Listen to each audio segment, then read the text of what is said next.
to address upfront.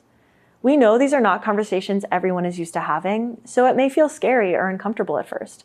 But talking about these issues openly and clearly increases satisfaction and happiness in our relationships.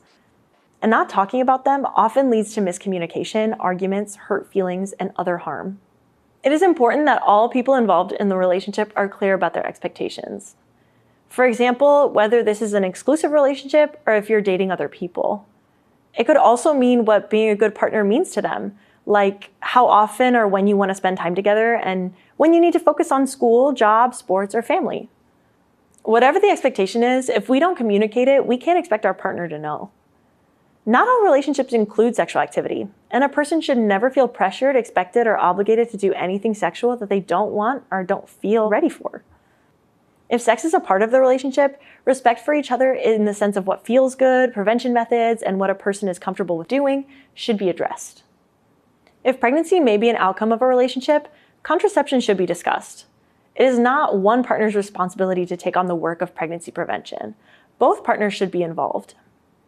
If any type of sexual activity is happening, like oral, anal, vaginal, or genital skin-to-skin contact, STI prevention should also be discussed. This could include talking about getting tested or even getting tested together. This conversation could also include the use of condoms or dental dams.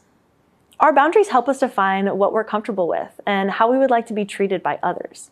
This could include having time by yourself or with friends and family. It could also include having privacy with your social media and other technologies. People may have different boundaries, which may lead to confusion. That's why talking about them is essential in a supportive relationship. Setting and respecting boundaries is important for all people in the relationship. It is important that partners feel comfortable expressing their needs and wants without fear of what another person will do in response. Boundaries apply to relationships that are just starting, committed, or casually having sex. Compromise is also a part of all relationships. However, a person should not have to compromise their safety or values. Maybe one partner wants to have sex and the other isn't ready, or one partner wants to use a condom and the other does not. In these situations, it's important to stand up for yourself and what you feel comfortable with. This may include saying no or coming up with other options in the situation that both people feel good about. We know that these topics are important to discuss in all relationships. Now let's talk about some tips to make sure these discussions go well.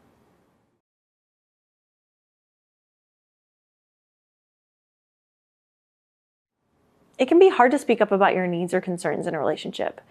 Here are some tips to make it easier that apply to all relationships, including with family, friends, or someone you're dating. First, find the right place and time when you and the other person are calm and undistracted, without other stresses or time constraints. That also might mean not starting the conversations when you or the other person is tired, hungry, angry, or under the influence of drugs or alcohol. Assume positive intent. Assuming positive intent means always starting from the idea that a person meant well or was doing their best, no matter what they say or do.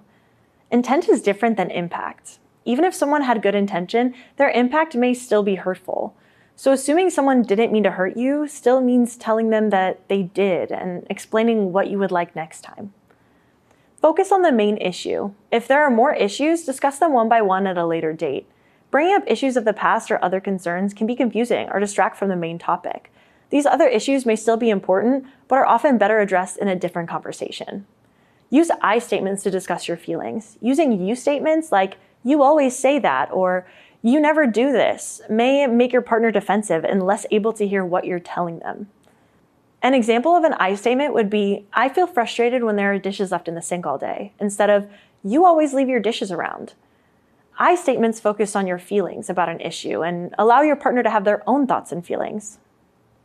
Be assertive. Assertive communication is speaking up for ourselves, but not being aggressive or blaming. It also means being clear about what you mean, not hiding your message or hoping the other person reads your mind. Plan what you want to say ahead of time. What are the points you want to get across? Planning ahead makes it more likely the conversation will go well and that you won't talk out of anger or lose your main point if emotions get high. Let your partner know that you're listening by giving them your full attention. Face them directly and make eye contact when communicating. Also, be aware if you are closing your body off, like crossing your arms, rolling your eyes, or speaking in a tone that sounds dismissive. Don't assume anything. We're not mind readers. Although our perception of the situation is our reality, it may not always match the other person's experience or intent. Instead of assuming, ask. Agree to be honest with one another. Holding yourself accountable will ultimately make you feel better and help strengthen your relationship. Lastly, and most importantly, remember there's a reason you are dating or spending time with this person. You like or love them. They're not your enemy. Stay grounded in the reality that you care about this person and this relationship.